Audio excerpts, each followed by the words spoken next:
She was always around, but I thought she was just his assistant. There's something strange about intuition. It doesn't scream, it whispers, softly, repetitively, until you either listen or break. Her name was Chloe. Young, smart, impeccably dressed. Always 2 steps behind my husband, Daniel. Clipboard in hand, phone glued to her ear, heels clicking in perfect rhythm with his stride. Everyone said the same thing. He's lucky to have her. She's efficient, sharp, loyal.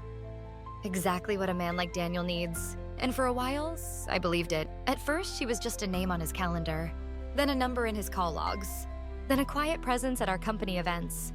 And slowly, like fog creeping in through a window left slightly open, she became part of our lives. She remembered my birthday, sent flowers on behalf of Daniel when he forgot. She even bought a gift for our daughter before I did. Some rare handmade baby blanket she had stumbled upon. "It's from both of us," Daniel said, grinning, handing it to me. And I smiled. Because how could I not? It was thoughtful. Sweet. But deep down, I didn't like it.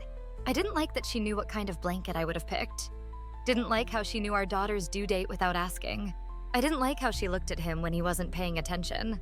But I told myself I was being paranoid. Overtired, hormonal. I was 7 months pregnant, and Daniel was busy. Always busy. He missed our birthing class because he had a meeting with Chloe. He missed the doctor's appointment because they had to fly out to LA for a pitch. "It's work, babe," he'd say. "She's just my assistant, you know that." And I nodded, because I wanted to know that. I wanted it to be true. Chloe even visited me once while Daniel was traveling. She brought soup.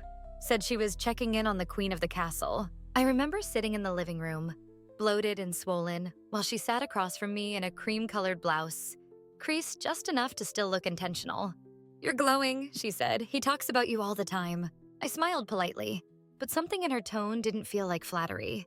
It felt like a performance, like she was rehearsing a part she didn't believe in. After she left, I stared at the half-finished soup and thought, why would an assistant bring me soup? That night, Daniel FaceTimed from a hotel room. He looked tired, distracted. "How's the baby? How are you feeling?" I told him everything was fine, and it was. Except it wasn't, because I couldn't remember the last time he looked at me like he used to. The days blurred after that. Between doctor visits and swollen ankles, I stopped caring where he was, stopped asking when he'd be home.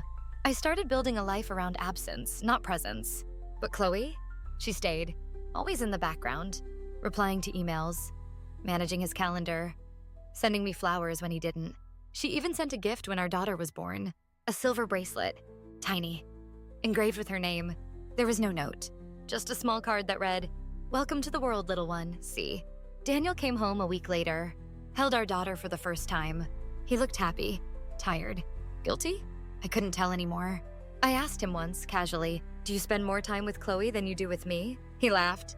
"Is that a serious question?" "It's just, she seems to know everything about us. That's her job, sweetheart. She handles my world so I can come home to you." And again, I nodded, because I wanted to believe him. But that whisper inside me, it was growing louder. He kept her close while I carried our child alone. Pregnancy is supposed to be a shared experience. The ultrasounds, the cravings, the late-night baby name debates, the hands on the belly, feeling those first fluttering kicks. I got most of that, but alone. Daniel was there. In theory. He asked about appointments, promised he'd make the next one, bought the smartest crib money could buy, but he never asked what I craved. Never noticed when I winced from back pain. Never rubbed my swollen feet or kissed my stomach just because he missed us. But Chloe, she was always there. For him. She scheduled his flights, packed his vitamins, reminded him to take breaks and drink water. I once overheard him on a call with her while I sat beside him on the couch. "Yeah, Chloe, I'm eating. Stop fussing." He chuckled. "You sound like my wife." I flinched, because he said it like a joke, but I wasn't laughing. There was a weekend I'll never forget. I was 8.5 months pregnant. We were supposed to have a baby moon. Just a simple getaway before the baby came. I'd booked a cabin 2 hours away. Nothing fancy, just quiet. Just us. The night before we were supposed to leave, Daniel came home late, eyes down, guilt all over his face. "Sus, I can't go." "Why not?" "Chloe's booked me into an emergency conference meeting in Chicago. It's a big investor. I can't miss it." I said nothing, not a single word. I just walked upstairs, lay in bed, and held my belly. The baby kicked, and I whispered, "It's okay. We're still going to see the stars, even if it's just us." I went alone. Drove myself. checked into the cabin, lit the fireplace. I sat outside that night, wrapped in 3 blankets, watching the stars swirl above my swollen belly. And I cried, not because he didn't come, but because he chose someone else again. When I came back, I saw Chloe's coat hanging by the door. Daniel said she stopped by to drop off signed papers, but I noticed a lipstick stain on the mug in the kitchen sink. Not mine. I started paying closer attention. The timestamps, the way they looked at each other when they thought no one noticed. The text previews that lit up his phone screen. Don't forget lunch. You need to eat. Or I left the file in your bag along with the other thing. I told myself it was in my head, that I was emotional, that no husband would cheat on his pregnant wife, right? But one night I couldn't sleep. I got out of bed restless. Daniel had left his laptop on the dining table, still open. I didn't mean to snoop, but the email preview was too bold to ignore. Subject: about the ultrasound. He looks just like you. My hands went cold. I clicked. And there it was. A full email thread between Daniel and Chloe. Photos, scans, baby items. Another baby. Another life. Growing in someone else's body. At the same time I was growing ours. I stood there in silence, the weight of 2 lives collapsing in my chest. And all I could think was, while I carried his child, he was building another family, right under my nose. The day I noticed her son had my husband's eyes, it was supposed to be a simple company picnic. Family-friendly, casual, no pressure. Daniel insisted we go. Said it would look good for the firm, now that our daughter was here. He wanted to show the world he had balance. I didn't care about appearances anymore, but I went anyway. For him. For our daughter. For closure I didn't yet know I needed. Chloe was there, of course. In a floral sundress, her hair pulled back in a low ponytail. Laughing with the marketing team like she owned the place. I told myself to ignore her. But I couldn't ignore the little boy clinging to her leg. Maybe 3 years old. Curly hair, big brown eyes, a dimple in his left cheek. And when he turned to look at Daniel, who was just a few steps away, I saw it. That expression, that shape of the eyes, that exact same dimple that had made me fall in love with Daniel years ago. The little boy lit up. Daddy! My world went still. The word rang out louder than the music, louder than the chatter. I looked at Daniel, his face, the flicker in his eyes, the split-second panic, then the fake smile.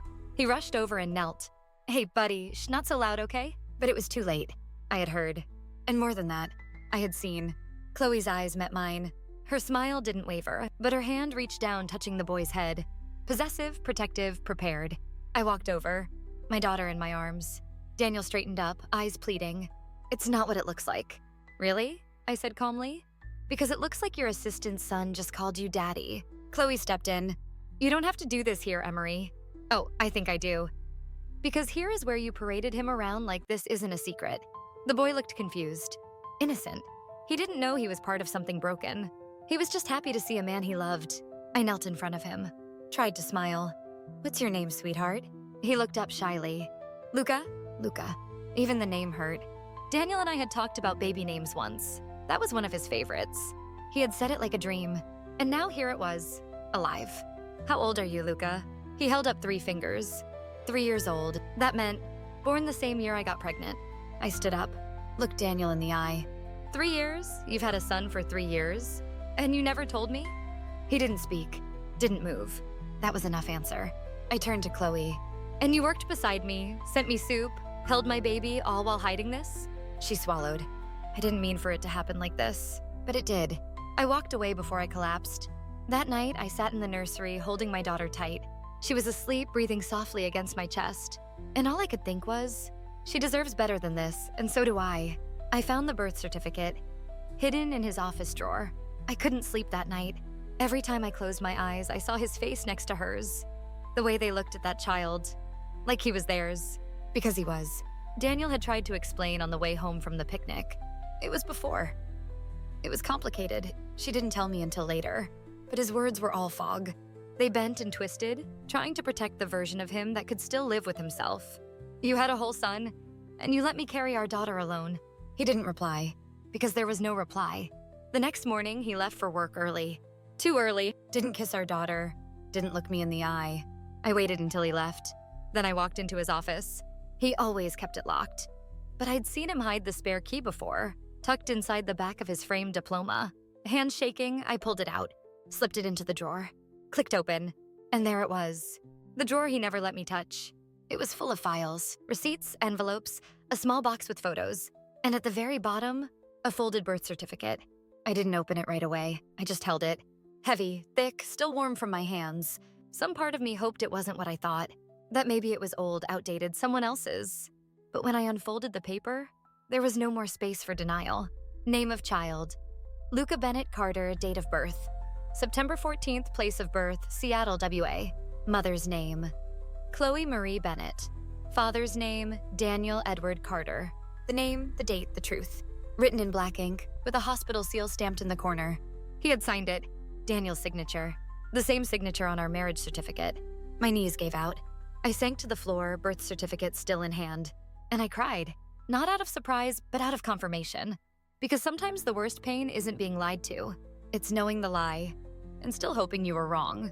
I looked through the rest of the drawer. Photos of Luca. Tiny shoes. A Father's Day card with shaky crayon letters.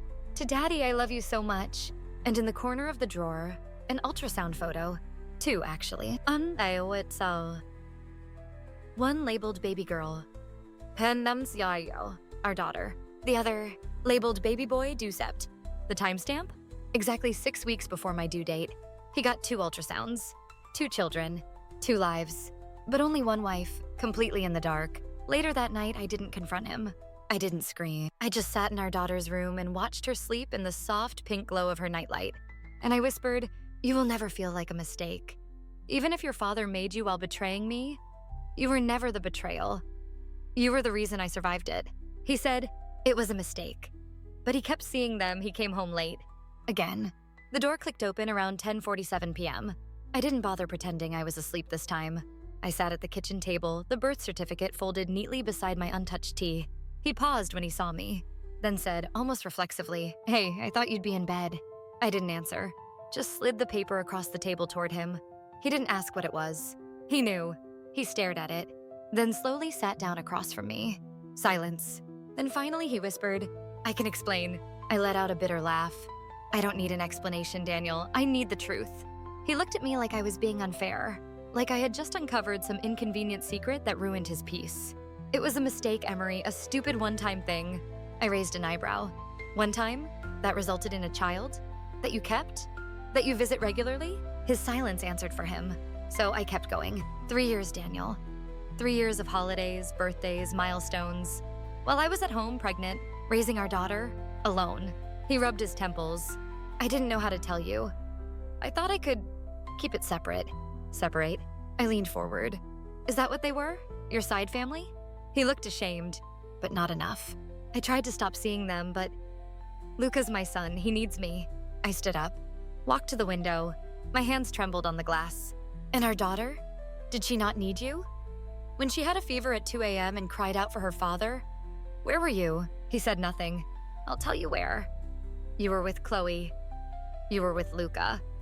Playing the role of the father. To the child you gave to someone else." He finally stood up. "I am her father, Emery. No, you're her biological father, just like you are Luca's. But only one of them had you when they needed you. And it wasn't your daughter." His eyes filled with something that might have been regret. But it was too late. Too empty. "You lied, not just by omission. You lied every single time you kissed me goodbye, then went to them. You kissed me while smelling like another woman's perfume. You came home late on Luca's birthday and said the meeting ran long. You built 2 lives and thought I'd never notice." He stepped closer. "I love you." I laughed. "No, you loved the idea of me, the wife, the home, the image.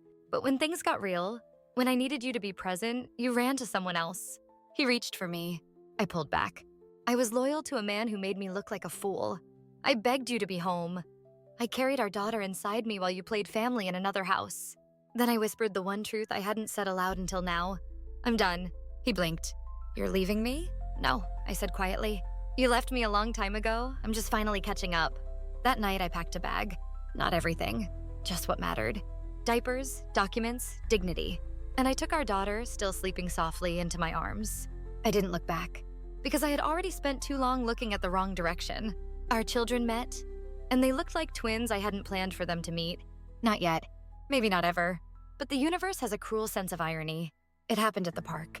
A neutral place. A public space. A little slice of peace I tried to carve out for my daughter each morning. We went early. before the playground got crowded, before I had to smile at strangers or answer questions with lies. I just wanted quiet, laughter, swings and sunshine. But fate had other plans. I recognized Chloe first. She was by the sandbox.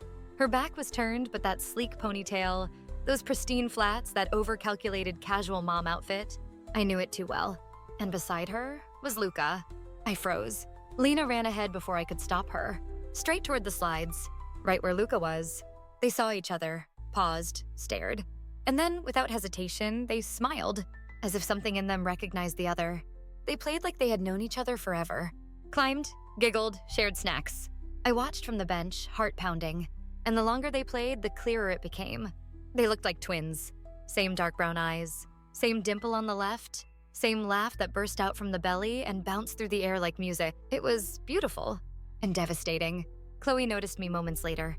She froze, tensed, then to my surprise, she walked over. "I didn't know you'd be here." "Neither did I replied. Silence. We both turned to look at the kids.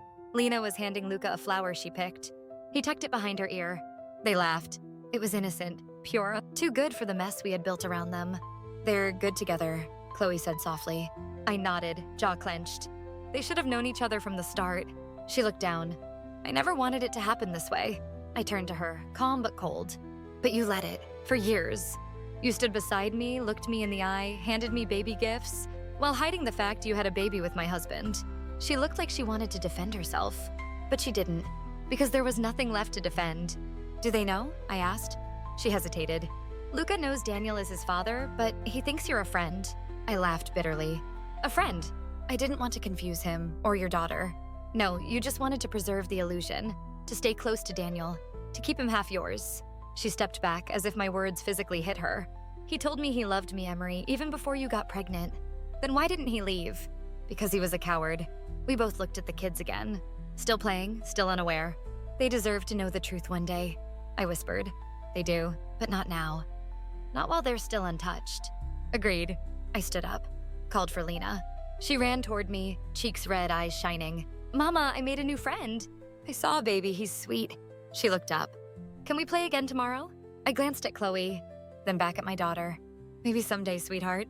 She nodded, wrapped her arms around my leg, and just like that, the moment passed. As we walked away, I turned one last time. Luca was watching us leave, a little confused, a little sad. He didn't know, but one day he would. And when that day came, I hoped we'd all be stronger. She told me the truth. He was never yours alone. It was a week after the park. I hadn't told Daniel. Not about the meeting. Not about Lena and Luca. Not about Chloe's face when I said her name like it burned. I was saving it, letting it fester, because some truths deserve to be dropped like thunder. But Chloe didn't wait. She called me, from a private number. Her voice was calm. Too calm. "Can we meet?" I didn't say yes, but I showed up anyway. We met at a small coffee shop. A corner table, mid-morning lull. No one listening. She was already there, sipping tea, dressed like she was heading to a press conference instead of a confession. I didn't touch my drink, didn't say hello, just stared and waited. She spoke first. "You deserve the truth, all of it." "Then tell it." She nodded slowly. "I met Daniel 3 years before you did." I blinked. "Wait, what?" "He wasn't married yet. He was charming, single, ambitious." She paused. "He told me he wasn't looking for anything serious, but he always came back." I gripped the edge of the table. "So you were together before we ever met?" "On and off. We were never official, but I was always there." He called me his constant. My chest tightened. She went on. "Then you came along, bright, beautiful, stable. He told me you were what he needed for his image, that you made sense on paper. But he never stopped seeing me, Emery, even after he proposed to you." I felt sick. "So, the affair didn't start after we married?" She shook her head. "It never ended." My hands trembled. "You knew he was engaged, you knew he was married, you knew I was pregnant, and you still stayed?" She looked me dead in the eye. No shame, no apology, because I wasn't the other woman. Not really, I was always there, even when you weren't, even when you thought he was yours. You built a life with him, but I was the one he ran to when that life felt too heavy. I stood up, breath short. "So this is it? You're proud? You think that makes you better?" She didn't flinch. "No, just honest. Daniel wasn't yours alone, and he never tried to be." The weight of those words settled in my chest like concrete. I had spent years wondering, when did it start? What triggered it? What changed? But now I knew. It never ended. because it never really began. He was never all mine to lose, because I never had all of him to begin with. Why tell me now? I asked quietly. She looked away. Because I'm tired of the game. Because our kids are growing up, and they deserve to know what love is, not what we've shown them. I turned to leave. She called out behind me. You can hate me, I get it, but I loved him too. I didn't look back. I just whispered under my breath. Then you can have him. And the version of him you loved. Because I'm finally done loving someone who only showed up in pieces. He asked me to accept them, all of them. He showed up at my door again. No call, no warning, just like always, expecting the door would still open for him. It didn't. I let him stand there for a minute, long enough to feel the chill, long enough to know I had changed. Then I opened. I need to talk, he said. We've done that, I replied. You just didn't like how it ended. He sighed, stepped in uninvited. Same old Daniel. Same quiet entitlement. He looked around the house, the toys on the floor, the photos on the wall, the absence of him in all of it. She's grown, he said quietly. Children do that, even without fathers. He turned toward me, eyes tired but focused, like he had rehearsed every word. I've been thinking about everything, about us, about the kids. I waited. I know I've messed up, more than I can ever fix, but I want to try. Try what, Daniel? He hesitated. Then, I want to bring everything together. All of it. You, Lena, Luca, Chloe. I blinked. You want what? A blended family.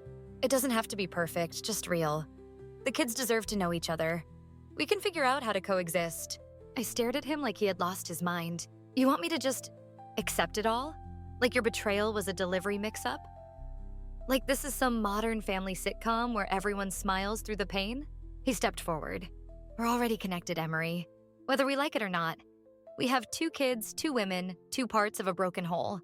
But we can at least make it livable. I let out a bitter laugh. Livable? You shattered my life. You lied for years. You stood beside me while hiding a second child. And now you want to blend? He didn't back down.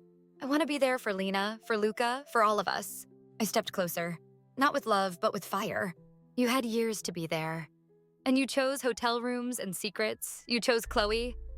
Again and again. Now that the weight of your decisions is too heavy to carry separately, you want me to help you hold it? His voice cracked. Please, I just want to be a father. To both of them. Then be one. Without me. He was quiet for a long time.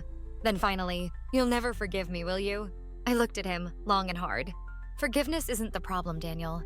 You want acceptance, you want relief. And I don't exist to give that to you. I exist for Lena, to protect her from the kind of man who believes betrayal can be managed.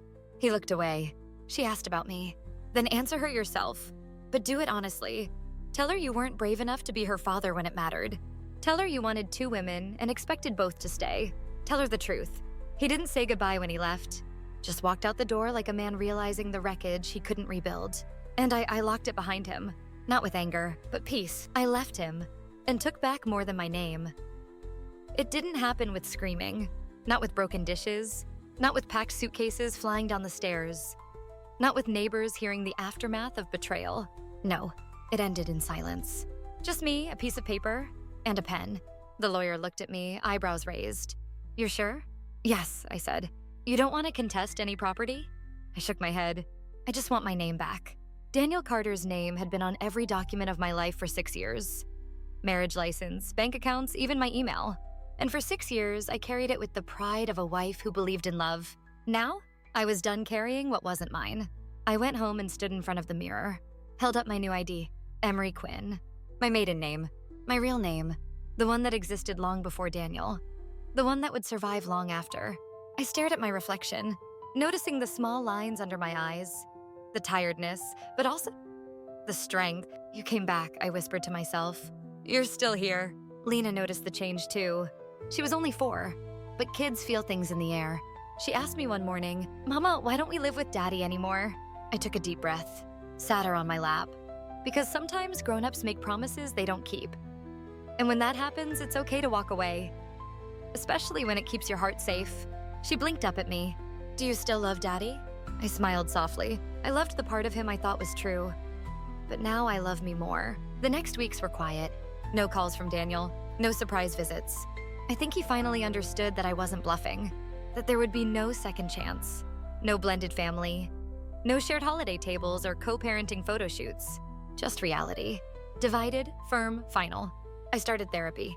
The first session, I sat in silence for 10 minutes. Then I said, I thought I lost myself. But the truth is, I gave too much away. The therapist nodded. Now you're taking it back. I started painting again. Something I hadn't done since before Lena was born. Each color felt like a breath. Each stroke like a reclaiming, not of Daniel, but of me. One afternoon, while Lena napped on the couch, I opened the box I had hidden in the closet. Photos, letters. The ultrasound Daniel never showed me. I lit a match. One by one, I dropped them into the fireplace, not out of hate, but release. Somewhere between the ashes and the smoke, I felt lighter. People asked, "How are you so strong?" I told them, "I'm not. I just stopped waiting for someone to save me." By the end of that month, I had moved out of our old house, found a small apartment near a park, just me and Lena, fresh walls, new air. It wasn't fancy, but it was ours. And it didn't carry the echo of lies in every corner. One evening, as we watched the sunset from our tiny balcony, Lena reached for my hand. "Mama?" "Yes, baby?" "You're really happy now." I looked at her, her face, her eyes, her everything. And I said, honestly, I'm getting there, because healing doesn't come all at once. It comes in small choices, small names, small freedoms. And with every breath, every step, every no that used to be a yes, I was becoming whole again. He had 2 families, but I rebuilt one that was mine. It's been 1 year. 1 year since I left the house we built on a foundation of half-truths. 1 year since I stopped asking questions I already knew the answers to. 1 year since I signed my name as Emery Quinn again. And in that year, I have never been more myself. Lena's room now has lavender walls and glow-in-the-dark stars. She chose both. We have Sunday pancake traditions, Tuesday dance parties, and a Friday night rule, no sadness allowed. Only silly pajamas and cartoons. There's no man in the picture. Not yet. Maybe not for a while. But there's peace. And that's more than enough. Daniel still sends emails, not often, just enough to remind me that he's still orbiting. He sees Lena once a month now. Supervised, short, structured. He tries. And maybe that's the best version of him Lena will ever get. But that's between them. One day, she asked me, "Mama, do people get 2 families?" I paused. "Some try to." "Is that bad?" I took her small hand in mine. "It's not bad to love more than one person, but it's wrong to lie about it. It's wrong to promise everything to 2 people and give them both half." She nodded like she understood more than she should for her age. "You never lied." "No, baby, I never did." That night, I wrote something in my journal. He had 2 families, but I have one whole, honest, messy, beautiful family. And it's enough. I started a support group for women like me.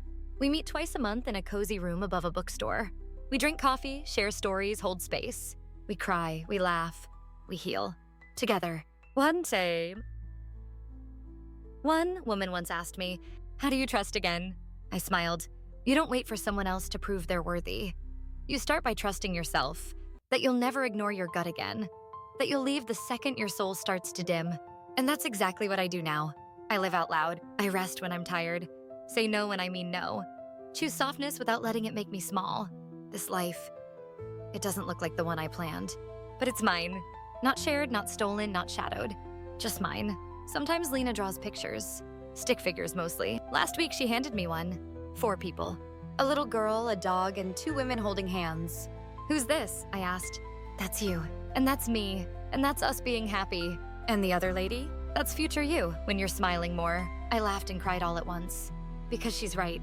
Future me smiles more. Because future me knows I was never broken. I was just buried beneath someone else's version of love. And now I've stepped into the light. With my daughter beside me. With a home built on truth. With a name I reclaimed. And a life I created. He had 2 families. But I have everything I need. Some people leave scars, others leave lessons. Burn and reborn stories that break you, then rebuild you.